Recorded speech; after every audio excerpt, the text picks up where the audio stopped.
Hello everyone, আমি সুকন্যা। আমার নতুন একটা ব্লগে তোমাদের সবাইকে স্বাগতম। আজকে হলো 14th মে।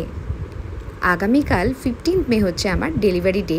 তাই স্বাভাবিকভাবেই আজকের দিনটা আর আগামীকাল দুটো দিনই আমার কাছে ভীষণ ভীষণ স্পেশাল।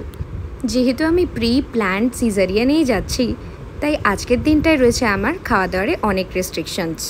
যেহেতু আগামীকাল সকাল 9টায় আমার ওটির টাইম রয়েছে, তাই আজকে রাত্রি 10টার পর থেকে কিন্তু আমার আর কিছুই খাওয়া চলবে না। এমনকি রাত 3টের পর থেকে জল খাওয়াও একদম বারণ।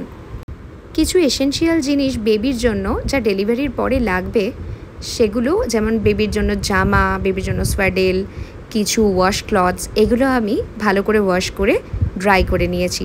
তো সেগুলোই এখন তুলে নিচ্ছি। ধীরে ধীরে ব্যাকপ্যাক করতে শুরু করতে হবে। আর তো একেবারেই সময় নেই, আর আগে থেকে কিন্তু আমি ব্যাকপ্যাক করে রাখিনি। এরই মধ্যে আজকের দিনেই আবার ডক্টর আমাদের বলেছে একবার হসপিটালে লাস্ট টাইম ভিজিট করতে। কিছু ফর্মালিটিস আছে সেটার জন্য, আর সাথে অ্যানাস্থেশিয়ানিস্টের সাথেও একটা কনসালটেশন আছে, তো সেটাও আবার ম্যান্ডেটারি। সেজন্যই আমি আর তন্ময় বেরিয়ে গেছি হসপিটালের দিকে। পৌঁছে গেলাম হসপিটাল। কিছু দরকারে এর আগেও কিন্তু আমি হসপিটালে 1-2বার এসেছি, কিন্তু আজকে সব কিছু অন্যরকম লাগছে। নিচে রিসেপশানে যা কিছু ফর্মালিটিস বাকি ছিল সেগুলো মোটামুটি করা হয়ে গেছে। এবার সোজা চলে যাচ্ছি অ্যানাস্থেশিয়ানিস্টের সাথে কাউন্সেলিং আছে একটা ছোট, সেই জন্য সেটাও আবার ম্যান্ডেটারি। তো এই হচ্ছে সেই কাউন্সেলিং রুম। এখানে বাইরের জুতো অ্যালাউ করে না, তাই আমাদের বাইরেই নিজেদের জুতো খুলে এখানের জন্য যে জুতোগুলো স্পেশালি রাখা হয়েছে সেগুলো পরে নিতে হয়েছে। এখানেই আবার কিছুদিন আগে আমরা প্রেগনেন্সি ফটোশ্যুট করাই, তাই ফটোটা কবে দেবে সেই রিলেটেড কিছু কোয়ারি ছিল, সেগুলোই জিজ্ঞাসা করতে চলে এসেছি। হসপিটালে যা কিছু কাজ ছিল সব সেরে ঝটপট চলে যাচ্ছি বাড়ির দিকে। কিছু মেটার্নিটি ড্রেস আমি কিনে নিয়েছিলাম, যা ডেলিভারির পর আমার অবশ্যই লাগবে। সেগুলোরই কিছু অল্টারেশন বাকি ছিল, তাই বাড়ি ফিরে সবার আগে আমি চলে এসেছি সেই ড্রেসগুলোকে নিয়ে অল্টার করিয়ে নিতে। ড্রেসগুলো অল্টার করিয়ে নিয়ে সোজা চলে এসেছি বাড়িতে। এখনও সন্ধেটা সেরকমভাবে হয়নি। আসলে এটা মে মাস, গরমকাল, সন্ধেটা একটু লেটেই হয়। এই সন্ধেবেলাটা প্রত্যেক দিনই আমি দেখি, কিন্তু আজকের সন্ধেটা আমার বড়ই স্পেশাল লাগছে। মনে হচ্ছে আজকের দিনের প্রত্যেকটা মুহূর্তকে আমি ক্যামেরাবন্দি করে রাখি। খালি মনে হচ্ছে এই তো সেদিন গুড নিউজটা পেলাম। দেখতে দেখতে কখন আর কত তাড়াতাড়ি এতগুলো মাস পেরিয়ে গেল বুঝতেই পারলাম না। কাল থেকে বেবিকে নিজের চোখের সামনে দেখব, নিজের হাতে ধরতে পারবো বলে যতটা এক্সাইটেড লাগছে, ঠিক তেমনই ওকে আর আমার ভেতরে ফিল করতে পারবো না বলেও কোথাও একটু দুঃখ হচ্ছে। জানি না, হয়তো পৃথিবীর সব মায়েদেরই এরকম ফিল হয়। আমার জন্য ব্যাগ কিন্তু আমি গুছিয়ে নিয়েছি। এবার বেবির জামা কাপড়গুলো আয়রন করে নিয়ে ওর ব্যাগটা কিন্তু সুন্দর করে গুছিয়ে নিলাম। এরপর আমার যা কিছু গয়নাকাটি পরে আছে সেগুলো আমি বাড়িতেই খুলে রেখে যাব। আর যেহেতু সিজারিয়ান হবে সেজন্য নেল পেন্টও কিন্তু অ্যালাউ না, তাই সেটাও আমাকে রিমুভ করতে হবে। যদিও হসপিটালে লোক থাকে এগুলো ক্লিন করার, তাও আমি আগে থেকেই করে যাব। সব কিছু শেষ করে ঘুমোতে ঘুমোতে আমার কিন্তু মোটামুটি 12টা 12:30 হয়ে যাবে। এরপর আবার সকালবেলা উঠতে হবে। Good morning everyone. আজকে হলো 15th মে। একদম সকাল 4:30টার সময় কিন্তু আমরা ব্যাগপত্র নিয়ে একেবারে রেডি। হ্যাঁ, সকাল ঠিক 5টার মধ্যে আমাদের পৌঁছে যেতে হবে হসপিটাল। বেরোনোর আগে মাকে বললাম একটা পিকচার তুলে দিতে। এটাই হলো আমাদের দুজনের 2 থেকে 3 হওয়ার আগের লাস্ট পিকচার। ফাইনালি আমরা রওনা হয়ে গেলাম, নিচে এসে গেছি। আর এখানে দেখো আমাদের ক্যাবও এসে গেছে। এই যে দেখছো লাল ব্যাগটা, এটার মধ্যে কিন্তু আমি আমার জিনিসগুলো ভরে নিয়েছি। চলো তাহলে এগোই আমরা। হসপিটাল তো খুব একটা দূরে নয়, তার মধ্যে আবার ভোরবেলা বেরিয়েছি, রাস্তাঘাট একেবারেই ফাঁকা। তো আমরা খুব তাড়াতাড়ি হসপিটালে পৌঁছে গেলাম। এখানে পৌঁছে দেখছি মোটামুটি হসপিটাল পুরোই খালি, মানে নিচের রিসেপশনের ফ্লোরটা পুরোই খালি। এত সকালে কেই বা আসবে। তো তন্ময় দাঁড়িয়ে পড়েছে ফর্মালিটিসগুলো করতে, আর আমি এখানে অ্যাজ ইউজুয়াল ভিডিও বানিয়ে নিচ্ছি। তো একটু ঘুরে ঘুরে হসপিটালের নিচটাও ভালো করে আজকে দেখছি। অন্যান্য দিন যখনই এসেছি এতটা দেখার সময় হয়নি, কোনো না কোনো কাজেই এসছি। এখানে হচ্ছে মেনলি হসপিটালের রিসেপশনটা, আর একটা খালি ফার্মাসি আছে, সেটাই ওপেন আছে। বাকি সবই মোটামুটি এখানে বন্ধ দোকান। যদিও নিচে এই ক্রিম, তেল, বাচ্চাদের সমস্ত জিনিসপত্র পাওয়া যায়। মানে যদি কেউ আগে থেকে কিছু কিনে না রাখে, সে আরামসে হসপিটালে এসেও কিন্তু জিনিসপত্র কিনতে পারে। তো এখানে আমি ব্যাগপত্র রেখে মোটামুটি ঘুরে ঘুরে দেখছিলাম। আর এই যে এখানে রয়েছে ছোট্ট একটা ক্যাফেটেরিয়া টাইপ, যেখানে মোটামুটি ধরো পেশেন্টের সাথে আরও যারা আসবে তারা এখান থেকে চা কফি আর ছোটোখাটো স্ন্যাক্সও এখানে পাওয়া যায়, সেগুলোও কিনে খেতে পারবে।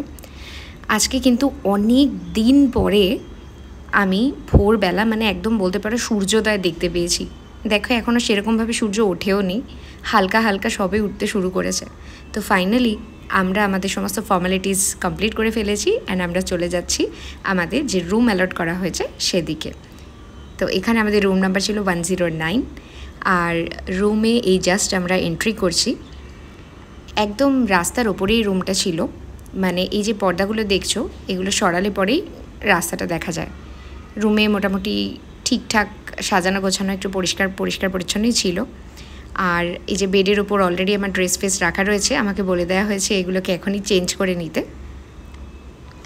অনেক দিন পরে আজকে সকাল হতে দেখে বেশ ভালো লাগছে। রুমের একটা এক্সট্রা পিলো দেওয়া আছে যে পেশেন্টের সাথে যে থাকবে তার ইউজ করার জন্য। আর ওদিকে একটা সোফা তোমরা দেখতে পেলে, যে পেশেন্টের সাথে থাকবে সে ওখানে ঘুমোতে পারবে।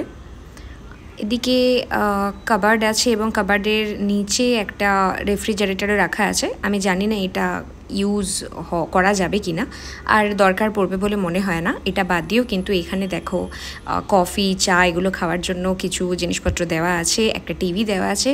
যদিও টিভি আমি খুব একটা দেখিও না, আর এখন এই আফটার ডেলিভারি আমি টিভি দেখবো কি না আমার ভীষণই সন্দেহ আছে। আমি কেমন থাকবো আমি নিজেই জানি না। আর এদিকে রয়েছে ওয়াশরুম। তো ওয়াশরুমটাও আমার একটা খুঁতখুঁত থাকে যে ওয়াশরুমটা কেমন হবে, ইউজ করা যাবে কিনা, পরিষ্কার হবে কিনা। সো আমি দেখলাম যে মোটামুটি না, ওয়াশরুমটা যথেষ্ট পরিষ্কার। তো আই হোপ আমার খুব একটা প্রবলেম হবে না, একদিন দুদিন যে কদিনই আমাকে থাকতে হোক এখানে। আর এদিকে অলরেডি আমার ব্লাড ঠাড নিতে এসে গেছে, চ্যানেল করতে এসে গেছে। সো আমাকে এবার সেগুলোর দিকেই এগোতে হবে। তার আগে কিন্তু আমি এখানে দেখো ঘুরে বেড়াচ্ছি দিব্যি। আমার খুব একটা যে মানে ভয় করছে সেটা না, অদ্ভুত একটা কিছু ফিল হচ্ছে, মানে এক্সাইটমেন্টও রয়েছে, হালকা নার্ভাসনেস রয়েছে, একেবারেই নেই সেটাও বলবো না, এক্সাইটমেন্টও রয়েছে। আর মানে কি বলবো, সব মিলিয়ে একটা মিক্সড ফিলিং রয়েছে। আর এখানে আমাকে অলরেডি দেখো এই মেশিনটা লাগিয়ে দিয়েছে, যেটা দিয়ে মনে করো তুমি বেবির মুভমেন্ট আর কন্ট্রাকশন সব, বেবির হার্টবিট সব ধরা পড়ে সেটা। আর মাঝখানে এখানে দেখো আমাকে অলরেডি চ্যানেল করে দিয়ে গেছে। তো আমার ভীষণ একটা চ্যানেল করা নিয়ে ভয় ছিল প্রথম থেকে যে আমার ব্যথা লাগবে, আর কিন্তু এখানে আমার অনেকটাই কম লাগলো। আর স্যালাইনও চালিয়ে দিয়েছে। এদিকে বাজে এখন 7:45 আর 9টায় আমার ঠিক ওটির টাইম রয়েছে। এর মধ্যেই তন্ময় জাস্ট বেরোলো, ব্লাড ব্যাঙ্কে ওকে ডক্টর যেতে বলেছে। আমার ব্লাড স্যাম্পল নিয়ে গেছে ওখানে ব্লাড কালেক্ট করে রাখার জন্য। বলা যায় না, যদি কোনো এমার্জেন্সি হয় তাহলে যদি আমাকে এক্সট্রা ব্লাড দিতে লাগে তখন ওইখান থেকে ব্লাডটা এনে আমাকে দেওয়া হবে। সেজন্য এটা খুব জরুরি একটা স্টেপ, সেটা সিজারিয়ানের ক্ষেত্রে বা যে কোনো অপারেশনের ক্ষেত্রে আই গেস। এখন কিন্তু বাজে প্রায় 8:40 আর তন্ময়ও এর মধ্যেই চলে এসেছে। এদিকে দেখো ওই নার্সরাও আমাকে নিয়ে যাওয়ার জন্য হুইল চেয়ার নিয়ে চলে এসেছে। আমি একদম রেডি হয়ে সবাইকে টাটা করে কিন্তু চলে যাচ্ছি ওটিতে। এক্ষুনি সরাসরি আমাকে ওটিতে নেবে কি না বলতে পারছি না। আর এখানে চুলের ক্লিপ ক্ল্যাচার যাই ছিল ওটা অ্যালাউ করেনি, তো সেটা আমি অলরেডি খুলে তন্ময়কে দিয়ে দিয়েছি। আর এদিক দিয়েই আমি চলে যাচ্ছি সেই রিকভারি রুমের দিকে, যেখানে বা বলতে পারো যে কাউন্সেলিংয়ের জন্য যেখানে এসেছিলাম। তো এর মধ্যেই প্রায় 10টা নাগাদ দেখো আমার বেবি হয়ে গেছে এবং বেবিকে বাইরে নিয়ে আসা হয়েছে। বাইরে আমার বাড়ির লোকজন সবাই অপেক্ষা করেছিল, আমার দিদি, আমার জামাইবাবু, আমার মা বাবা, আমার হাজব্যান্ড তন্ময়। তো ওদের সবাইকে আমার বেবিকে এনে দেখানো হচ্ছে। আমাদের ঘরে এসেছে একটা বেবি বয়। 2 দিন হসপিটালে থাকার পরেই কিন্তু আমাকে ডিসচার্জ করে দেওয়া হয়েছে। সব কিছু মোটামুটি ঠিকঠাকই ছিল। ডক্টর একবার ড্রেসিং করে আর যেটা ব্যান্ডেজ টাইপের লাগানো থাকে সেটাকে চেঞ্জ করলো এবং ফাইনালি আমাকে ডিসচার্জ করলো। তো আজকে 17 তারিখ, 15 তারিখ আমার সিজারিয়ান হয়েছে, 17 তারিখ বিকেলেই কিন্তু আমি চলে এসেছি একদম বাড়িতে। আর এখানে এসে দেখছি দিদি আমাদের বাড়িতে আগে থেকে এসে বাড়িটাকে ভীষণ সুন্দরভাবে সাজিয়ে রেখেছে বেবিকে ওয়েলকাম করার জন্য। দেখো কি কালারফুল, কত সুন্দর বেলুনস বাগেরা লাগিয়ে রেখেছে এখানে। তো আমার তো দেখে ভীষণই সুন্দর লাগছে। বেবিকে নিয়ে বাড়িতে কিন্তু সবাই সুপার এক্সাইটেড। শুরু হলো আমাদের জীবনের একটা নতুন অধ্যায়, একটা নতুন জার্নি। আশা করি ব্লগটা সবার ভালো লাগলো। আজকে এই পর্যন্তই, আবার একটা নতুন ব্লগ নিয়ে তোমাদের সাথে দেখা হবে। ব্লগটা ভালো লাগলে একটা লাইক করে দিও।